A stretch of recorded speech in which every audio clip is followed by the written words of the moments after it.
கிறிஸ்துவுக்கு அன்பானவர்களே, கர்த்தரும் இரட்சகருமாகிய இயேசு கிறிஸ்துவின் நாமத்தினாலே உங்கள் அனைவரையும் வாழ்த்துகிறேன். கிருபையும் சமாதானமும் என்றும் உங்களோடு இருப்பதாக. இந்த நாளிலும் நாம் தியானிக்கும்படியாக எடுத்துக்கொண்ட வேத பகுதி மத்தேயு எழுதின சுவிசேஷம் 18வது அதிகாரம் 11வது வசனம். மத்தேயு 18வது அதிகாரம் 11வது வசனம். மனுஷகுமாரன் கெட்டு போனதை ரட்சிக்க வந்தார். இத்தகைய வேதம் சொல்லுகிறது, ஆண்டவராகிய இயேசு கிறிஸ்து இந்த உலகத்திலே மனுஷகுமாரனாக வந்தார். கடந்த நாட்களிலே அவர் நம்மை ரட்சிப்பதற்காக தன்னையே சிலுவையிலே ஒப்பு கொடுத்தார் என்று சொல்லி அநேக காரியங்களை நாம் தியானித்து இருக்கிறோம். இப்பொழுதும் வேதம் சொல்லுகிறது, மனுஷகுமாரன் கெட்டு போனதை ரட்சிக்க வந்தார். அதே மத்தேயு எழுதின சுவிசேஷம் 18வது அதிகாரம் 14வது வசனத்திலே இவ்விதமாக இந்த சிறியரில் ஒருவனாகிலும் கெட்டுப்போவது பரலோகத்தில் இருக்கிற உங்கள் பிதாவின் சித்தம் அல்ல. வேதம் சொல்கிறது, தேவனுடைய சித்தம் அல்லது விருப்பம் என்ன? ஒரு மனிதன் கூட கெட்டு போகக்கூடாது. கெட்டு போனவர்களை ரட்சிக்கும்படியாக, அவர்களுடைய வாழ்க்கையிலே விடுதலை கொடுக்கும்படியாக ஆண்டவராகிய இயேசு கிறிஸ்து இந்த உலகத்திலே வந்தார் என்று கர்த்தருடைய வேதம் சொல்லுகிறது. இன்னும் நாம் தெளிவாக கற்றுக்கொள்ள வேண்டுமானால் 2 கொரிந்தியர் 1வது அதிகாரம் 20வது வசனத்தை நாம் வாசித்து பார்ப்போமானால், 2 கொரிந்தியர் 1வது அதிகாரம் 20வது வசனத்தை நாம் வாசிப்போமானால், எங்களால் தேவனுக்கு மகிமை உண்டாகும்படி தேவனுடைய வாக்குத்தத்தங்களெல்லாம் இயேசு கிறிஸ்துவுக்குள் ஆம் என்றும் அவருக்குள் ஆமென் என்றும் இருக்கிறது. பாருங்க, ஆண்டவர் ஏராளமான வாக்குத்தத்தங்களை இந்த வேத புஸ்தகத்திலே நமக்கு எழுதி வைத்திருக்கிறார். பல ஆயிரக்கணக்கான வாக்குத்தத்தங்கள் குவிந்து கிடக்கிறது இந்த வேத புஸ்தகத்திலே. நீ பயப்படாதே, உன்னை பெரிய ஜாதி ஆக்குவேன், உன் பெயரை பிரஸ்தாபம் பண்ணுவேன் என்று சொல்லி ஆண்டவர் ஏராளமான வாக்குத்தத்தங்களை, மேன்மையும் நன்மையுமான வாக்குத்தத்தங்களை இந்த வேத புஸ்தகத்திலே நமக்கு அருளி செய்திருக்கிறார். குறிப்பாக ஆபிரகாமின் மூலமாக ஆண்டவர் நமக்கு ஒரு பெரிய எதிர்காலத்தை வாக்கு பண்ணியிருக்கிறார் வேத புஸ்தகத்தில். அத்தனை வாக்குத்தத்தங்களும் இந்த வேத பகுதி சொல்லுகிறது, தேவனுக்கு மகிமை உண்டாகும்படி தேவனுடைய வாக்குத்தத்தங்களெல்லாம் இயேசு கிறிஸ்துவுக்குள் ஆம் என்றும் அவருக்குள் ஆமேன் என்றும் இருக்கிறது. அப்படியானால் இந்த வசனங்கள் ஆம் என்றும் இல்லை என்றும் இல்லை. எல்லா மனிதருக்கும் இந்த வாக்குத்தத்தங்கள் எல்லாவற்றையும் கொடுக்க வேண்டும், இந்த வாக்குத்தத்தத்தின் ஆசீர்வாதங்கள் எல்லாவற்றையும் அருளி செய்ய வேண்டும் என்பதுதான் தேவனுடைய திட்டம். அதுதான் பிதாவின் சித்தம். அதற்காக தான் ஆண்டவர் இயேசு கிறிஸ்து நம்மை இந்த உலகத்திலே தேடி வந்திருக்கிறார். இப்பொழுதும் அவர் அதனால தான் நம்மோடு கூட பேசி கொண்டிருக்கிறார். பலவிதமான திருச்சபை பணிகள் மூலமாக, ஊழியர்கள் மூலமாக, கர்த்தருடைய ஊழியக்காரர்கள் மூலமாக கர்த்தர் நம்மோடு பேசி கொண்டிருக்கிறார். அவர் பேசி கொண்டிருப்பதனுடைய நோக்கம் என்ன? எல்லா மனிதரும் ரட்சிக்கப்பட வேண்டும், கெட்டு போனவர்களுடைய வாழ்க்கையிலே ஆண்டவருடைய ஆசீர்வாதம் வர வேண்டும், இந்த வாக்குத்தத்தங்கள் எல்லாவற்றையும் நமக்கு கொடுக்க வேண்டும் என்பதற்காக ஆண்டவராகிய இயேசு கிறிஸ்து இந்த உலகத்திலே நம்மை தேடி வந்திருக்கிறார். இப்பொழுதும் அவர் நம்மை தேடி வருகிற தேவனாயிருக்கிறார். வேதம் சொல்கிறது, இதோ வாசற்படியில் நின்று கதவை தட்டுகிறேன், ஒருவன் என் சத்தத்தை கேட்டு கதவை திறந்தால் நான் அவனோடு கூட பிரவேசித்து அவனோடு கூட போஜனம் பண்ணுவேன் என்று சொல்லுகிறார். நம்முடைய ஆண்டவர் நம்மோடு கூட வாசம் பண்ண விரும்புகிறார். நம்முடைய வீட்டிலே தங்கி இருக்க விரும்புகிறார். நம்முடைய இருதயத்திலே தங்கி இருக்க விரும்புகிறார். தங்கி இருந்து அனைத்து வாக்குத்தத்தங்களையும் ஆசீர்வாதங்களையும் நமக்கு சொந்தமாக்கி கொடுக்க வேண்டும் என்று சொல்லி ஆண்டவராகிய இயேசு கிறிஸ்துவுக்குள் விரும்பி நம்மை தேடி வந்திருக்கிற, நம்மை தேடி வருகிற தேவனாயிருக்கிறார் என்று கர்த்தருடைய வேதம் சொல்கிறது. அப்படியானால் இந்த வாக்குத்தத்தங்களை நாம் பெற்றுக்கொள்வதற்கு பல வேளைகளிலே நமக்குள்ளே பலவிதமான தடைகள் இருக்கிறது.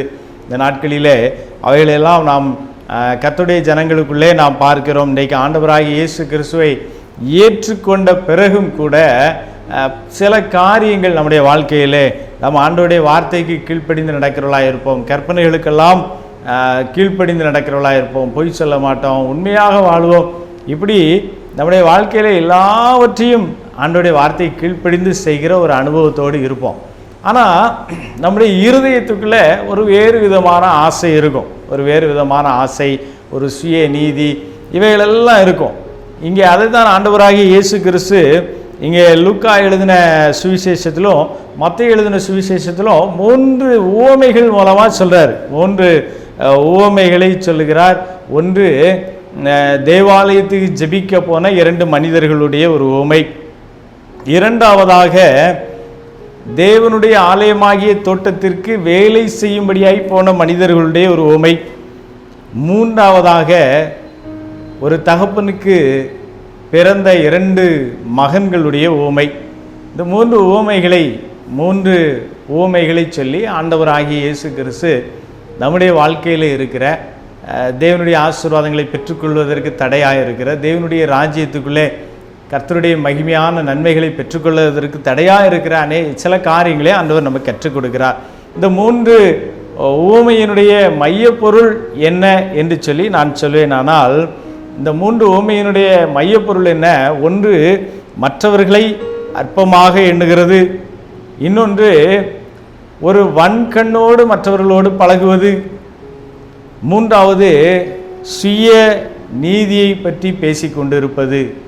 இந்த 3 காரியங்கள் இன்றைக்கு தேவனுடைய ஆசீர்வாதங்களை பெற்றுக்கொள்வதற்கு நம்முடைய வாழ்க்கையிலே தடையாக இருக்கிறது. ஆண்டவராகிய இயேசு கிறிஸ்து இந்த உலகத்திலே வந்ததுடைய நோக்கமே எல்லா மனிதரும், குறிப்பாக கெட்டு போனவர்களும் இந்த தேவனுடைய வாக்குத்தத்தங்களை பெற்றுக்கொள்ள வேண்டும், ஆசீர்வாதங்களை பெற்றுக்கொள்ள வேண்டும். அதற்காகத்தான் இத்தனை ஊழியர்களையும், இத்தனை திருச்சபைகளையும், இத்தனை கர்த்தருடைய வார்த்தையை சொல்லுகளையும் வைத்து ஆண்டவர் இந்த நாளிலே நம்மோடு கூட பேசி கொண்டிருக்கிறார். அப்போ தேவன் நம்மோடு பேசி கொண்டிருப்பதனுடைய நோக்கம் என்ன? நம்முடைய வாழ்க்கையிலே கெட்டு போன, நம்முடைய வாழ்க்கையில இழந்து போன, தோல்வியடைந்த நிலைமையிலிருந்து நம்மை தூக்கி எடுக்க வேண்டும் என்று சொல்லி தேவன் ஒவ்வொரு நாளும் நம்மை தேடி வந்து நம்மோடு கூட தம்முடைய பரிசுத்த ஆவியானவரை கொண்டு, தம்முடைய ஊழியர்களை கொண்டு பேசி கொண்டிருக்கிறார். அப்படியானால் நம்முடைய வாழ்க்கையிலே நாம் தேவனுடைய இந்த ஆசீர்வாதம், தேவன் நம்மை உயர்த்த வேண்டும், மேன்மைப்படுத்த வேண்டும், வாக்குத்தத்தங்கள் எல்லாவற்றையும், வேதத்திலே கர்த்தர் சொன்ன ஆசீர்வாதங்கள் எல்லாவற்றையும் சுதந்திரித்துக் கொள்ள வேண்டும் என்கிற அந்த விருப்பம் நம்முடைய வாழ்க்கையில் நிறைவேறுவதற்கு இந்த 3 காரியங்கள் தடையாக இருக்கிறது. இந்த 3 காரியங்களையும் நாம் சுருக்கமாக இங்கே நாம் பார்ப்போமானால், லூக்கா எழுதின சுவிசேஷம் 18வது அதிகாரம் 9வது வசனத்தை நாம் எடுத்து வாசிப்போமானால், லூக்கா எழுதின சுவிசேஷம் 18வது அதிகாரம் 9வது வசனத்தை நாம் எடுத்து வாசிப்போமானால், அந்த பகுதி சொல்லுகிறது, தங்களை நீதிமான்கள் என்று எண்ணி மற்றவர்களை அற்பமாய் எண்ணுகிறவர்களை குறித்து இயேசு சொல்லுகிற ஒரு உவமையை இங்கே பார்க்கிறோம். லூக்கா 18வது அதிகாரத்திலே இந்த வசனம் தெளிவாக சொல்லுது, அன்றியும் தங்களை நீதிமான்கள் என்று நம்பி மற்றவர்களை அற்பமாய் எண்ணின சிலரை குறித்து இயேசு ஒரு உவமையை சொன்னார். அப்போது சில மனிதர்கள் தெய்வ ஆலயத்திற்கு வருகிறார்கள். நம்முடைய வாழ்க்கையில் நாம் பார்க்கிறோம், பல நேரங்களில் கர்த்தருடைய ஆலயத்திற்கு வருகிறோம், அப்பாவுடைய சமூகத்தில் வருகிறோம், வந்து அவரிடத்தில் அநேக காரியங்களை குறித்து ஜெபம் பண்ணுகிறோம். அநேக காரியத்தை குறித்து ஆண்டவருடைய சமூகத்திலே நம்முடைய மன்றாட்டுகளை, நம்முடைய ஜெபங்களை வைக்கிறோம். ஆனால் பல வேளைகளிலே நம்முடைய ஜெபங்கள் கேட்கப்படவில்லை. அப்போது இந்த ஜெபங்கள் கேட்கப்படவில்லை என்று சொல்லும்போது அங்கே என்ன தடை இருக்கிறது? ஆண்டவர் என்னை ஆசீர்வதிக்கத்தான் விரும்புகிறார், கர்த்தர் என்னை ஆசீர்வதிக்கத்தான் விரும்புகிறார், ஆனால் என் வாழ்க்கையிலே அதை பெற்றுக்கொள்வதற்கு என்ன தடை இருக்கிறது என்பதை நாம் முதலாவது இங்கே ஆராய்ந்து பார்க்கணும். 2 மனிதர் தேவாலயத்திலே ஜெபிக்க வருகிறார். அங்கே ஆண்டவர் அதில் தெளிவாக சொல்லுகிறார், ஒரு மனுஷன் எப்படி வருகிறான்? தன்னை நீதிமான் என்று எண்ணி மற்றவனை அற்பமாக எண்ணுகிற ஒரு எண்ணத்தோடு வந்து ஜெபிக்கிறான். இதுதான் ஆண்டவர் வெறுக்கிறார். இவனுடைய ஜெபத்தை, இந்த மனிதனுடைய ஜெபத்தை பார்த்தால் நாம் இதை புரிந்து கொள்ளலாம். அந்த மனிதன் ஜெபிக்கிற அந்த காரியத்தை நாம் அந்த 11வது வசனத்திலே நாம் வாசித்து பார்ப்போமானால், 2 பேர் ஜெபிக்க போகிறார்கள். ஒருவன் பரிசேயன், மற்றவன் ஆயக்காரன் என்று வேதம் சொல்லுகிறது. இந்த வேதாகம அந்த சூழ்நிலைகள், அந்த சம்பவங்களை நாம் புரிந்து கொள்வோமானால், ஏன் இந்த 2 குழுவிலிருந்து ஆண்டவர் இவர்களை எடுத்து பயன்படுத்துகிறார் என்பதை நாம் புரிந்து கொள்ள முடியும். குறிப்பாக பரிசேயர்கள் என்று சொல்லும்போது அவர்கள் கர்த்தருடைய வேதத்தை படித்து அதன்படி வாழுகிறவர்கள், அதன்படி வாழ்ந்து அவருடைய ஆலய பணிவிடைகளை செய்கிறவர்கள். இரண்டாவது வகையான மனிதர்கள் ஆயக்காரர். ஆயக்காரர் என்று சொல்லும்போது ஆயத்துறையிலே வரி வசூலிக்கிறவர்கள். ரோம அரசாங்கத்தின் காலத்திலே வரி வசூலிக்கிறவர்கள் என்பவர்கள் அவர்கள் அரசு ஊழியர்கள் என்று சொல்ல முடியாது.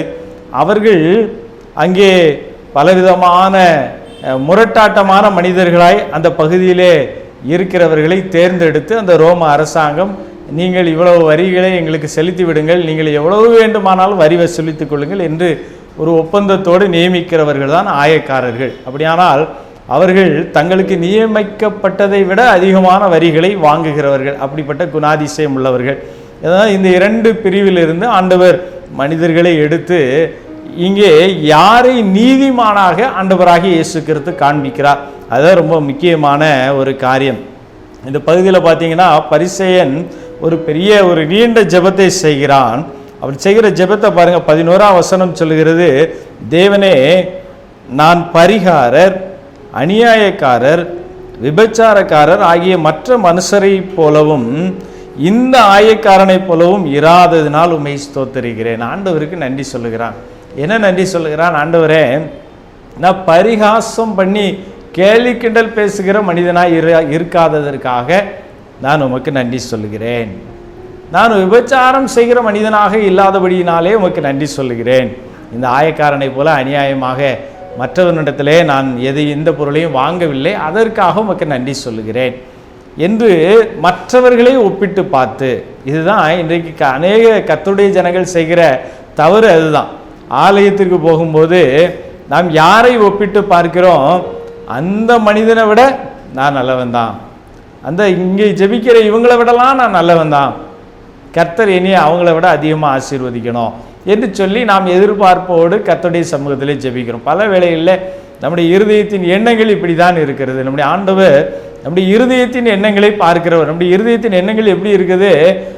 என்னை சுற்றி இருக்கிற மற்ற கிறிஸ்தவர்களை விட, மற்ற மனிதர்களை விட, மற்ற மதத்தினரை விட நான் நல்லவனாக வாழ்கிறேன். நான் விபச்சாரம் செய்யவில்லை, நான் களவு செய்யவில்லை, நான் பொய் சொல்லவில்லை, ஏமாற்றவில்லை, அடுத்தவன் பொருளை நான் ஏமாற்றி எடுக்கவில்லை. அதை தான் இந்த மனிதனும் சொல்லுகிறான். நான் யாரோடும் உட்கார்ந்து பரிகாசம் பண்ணி அடுத்தவர்களை கேலி கிண்டல் பேசவில்லை, நான் என் வாழ்க்கையில் நான் விபச்சாரம் செய்யவில்லை, கர்த்தருடைய கட்டளைகளுக்கு கீழ்ப்படிந்து நடக்கிறேன், இந்த ஆயக்காரனை போல அநியாயமாக நான் சம்பாதிக்கவில்லை என்று சொல்லி தன்னை மற்றவர்களோடு முதலாவது ஒப்பிட்டு பார்த்து ஆண்டவருக்கு நன்றி சொல்லுகிறான். முதலாவது நாம் கற்றுக்கொள்ள வேண்டிய காரியம், நாம் நம்மை தேவனோடு ஒப்பிட்டு பார்க்க கற்றுக்கொள்ள வேண்டும். தேவ சமூகத்துக்கு போகும்போது நம்முடைய ஆண்டவர் எப்படிப்பட்டவர் என்கிறதை நாம் உணர கற்றுக்கொள்ள வேண்டும். ஏசாயா தீர்க்கதரிசியின் புத்தகத்திலே 6வது அதிகாரத்திலே நாம் வாசித்து பார்ப்போமானால், அங்கே ஏசாயா தீர்க்கதரிசிக்கு ஆண்டவர் தரிசனமாகிறார். தேவாலயத்திலே தேவ மகிமையினாலே தேவாலயம் நிரப்பப்பட்டு இருக்கிறதையும், கர்த்தருடைய அவருடைய வஸ்திர தொங்கலினாலே தேவாலயம் நிறைந்து இருக்கிறதையும், தேவன் உயரமும் உன்னதமான சிங்காசனத்தில் வீற்றிருக்கிறதையும் இந்த ஏசாயா தீர்க்கதரிசி பார்க்கிறார். இந்த வேத புஸ்தகத்தை எழுதினதில் மிகவும் ஒரு பெரிய தீர்க்கதரிசி ஏசாயா தீர்க்கதரிசி.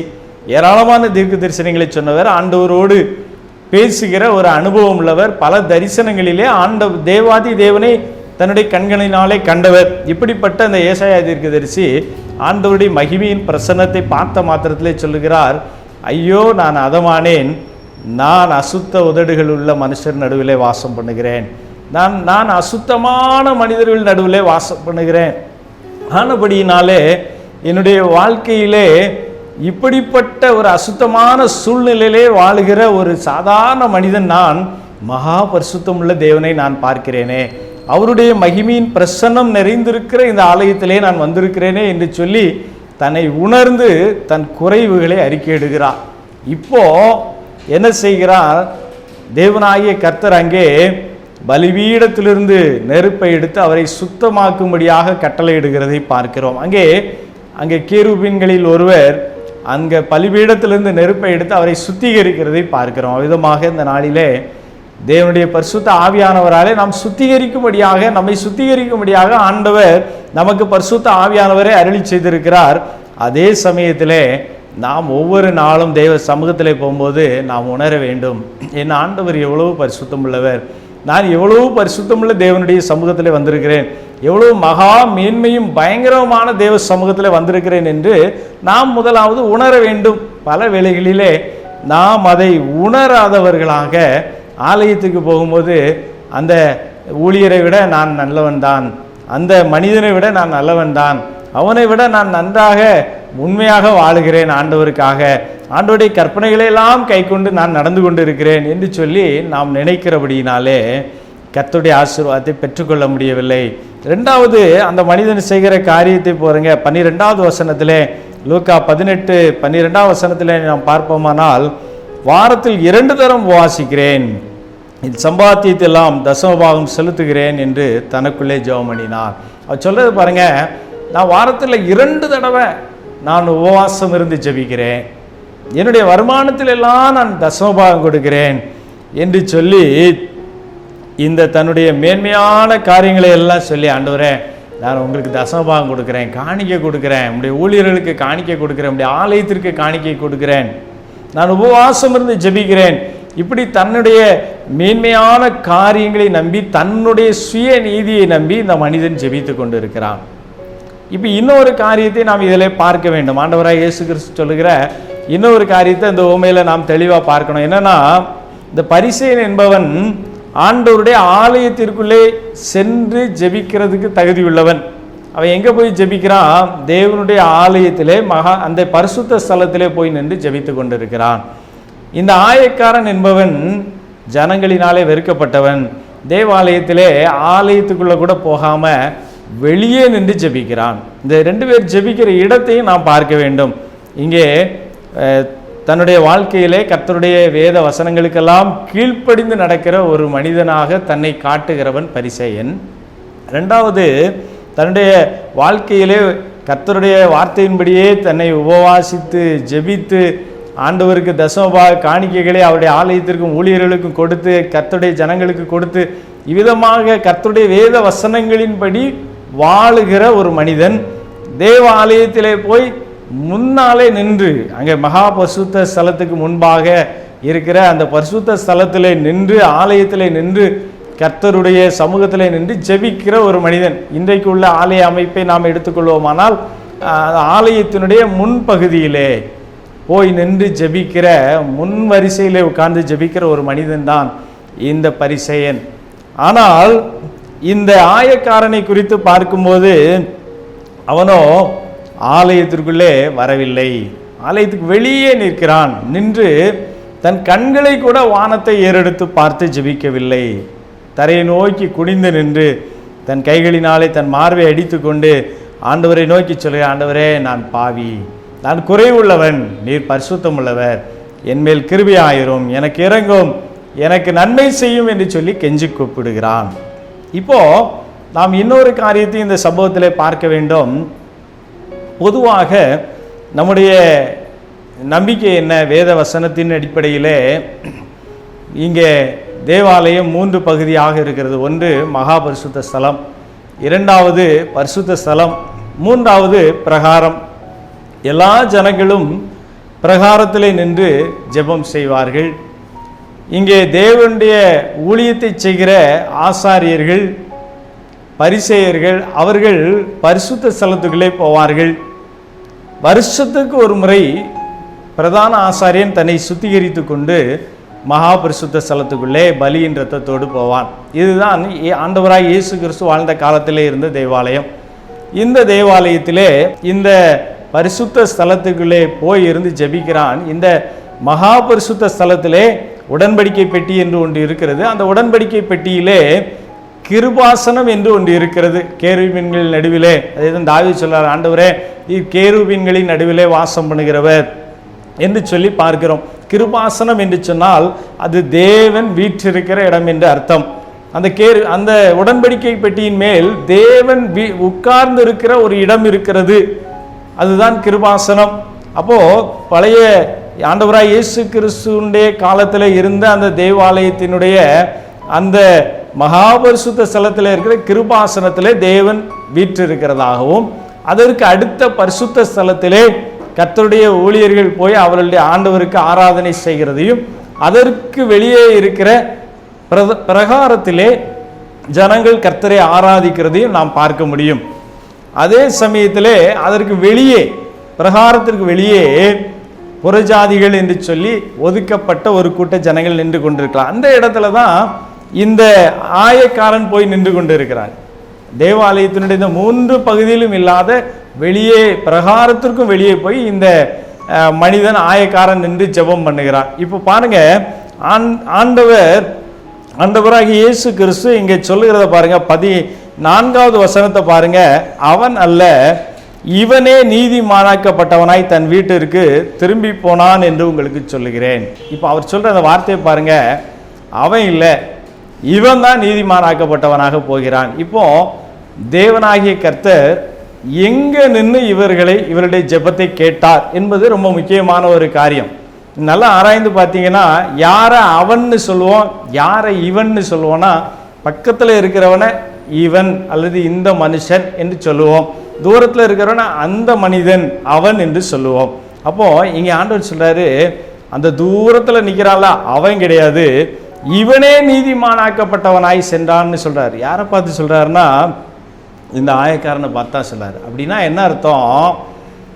தன்னை உணர்ந்து, ஆண்டவரே நீர் மகா பரிசுத்தமுள்ள தேவன், நான் குறைவுள்ளவன் என்று சொல்லி ஒத்துக்கொண்டதினாலே இந்த மனுஷன் தேவ ஆலயத்தில் இருந்து போகும்போது நீதிமானுக்குரிய ஆசீர்வாதத்தோடு கூட புறப்பட்டு போனான். தேவ ஆலயத்துக்கு வெளியே தான் நின்னான், தேவ ஆலயத்துக்குள்ள வரல.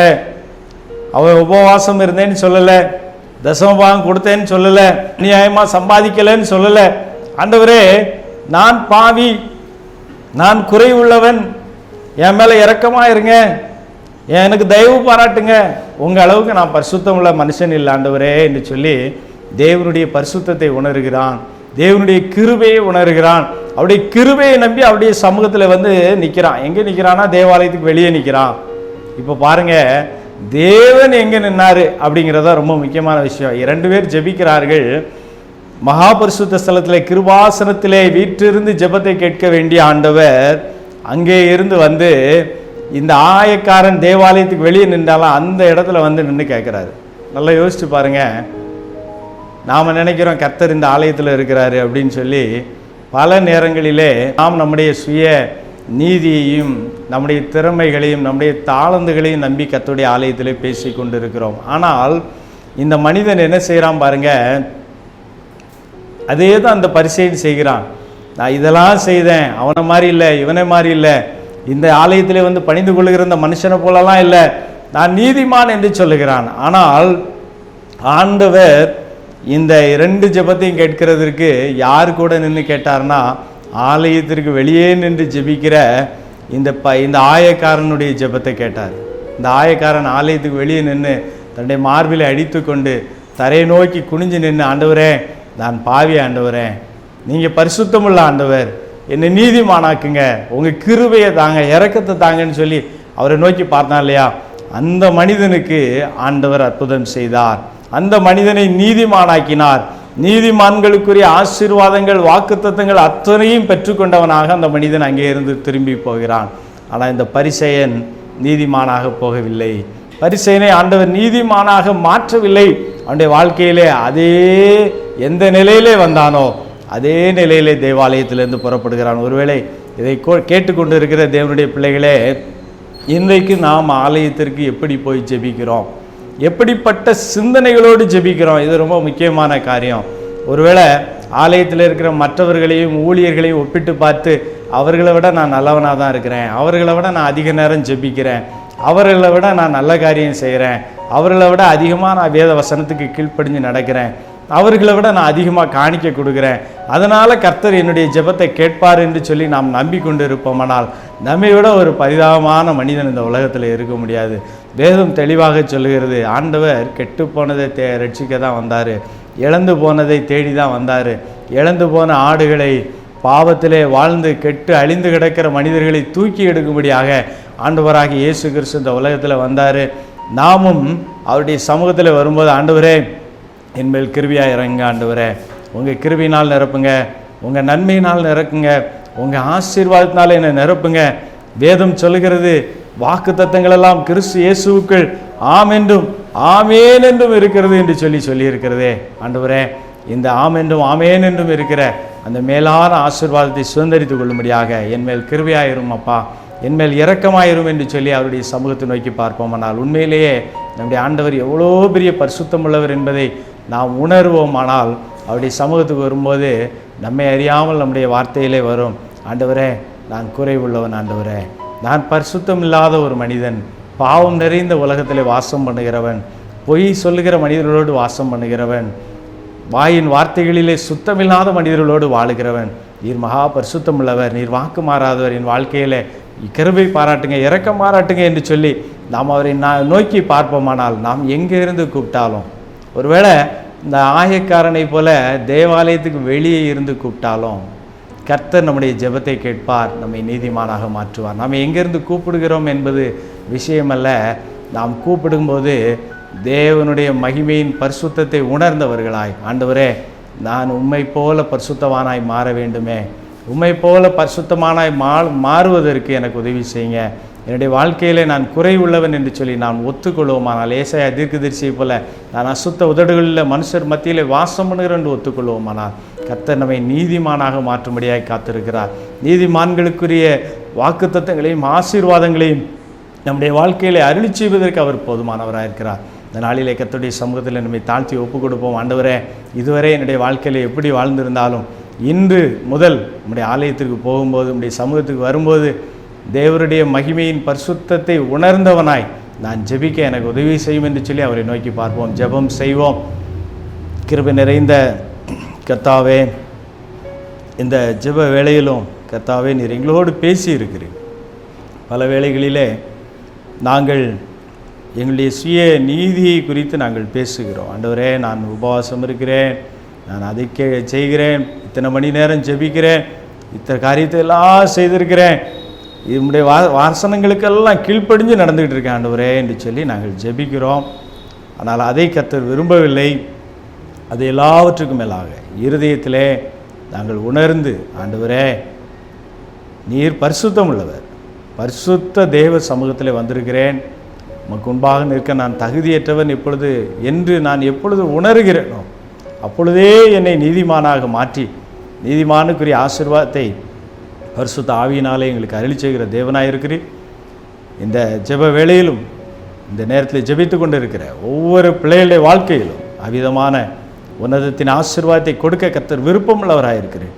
தன்னுடைய வாழ்க்கையிலே இழப்புகள் நடுவிலே, துக்கத்தின் நடுவிலே, வியாதியின் நடுவிலே இருக்கிற ஒவ்வொரு பிள்ளைகளையும் இப்பொழுது நீர் ஆசீர்வதித்து நீதிமான்களுக்குரிய ஆசீர்வாதத்தையும் மேன்மையும் நன்மைகளையும் கட்டளையிடுவீராக.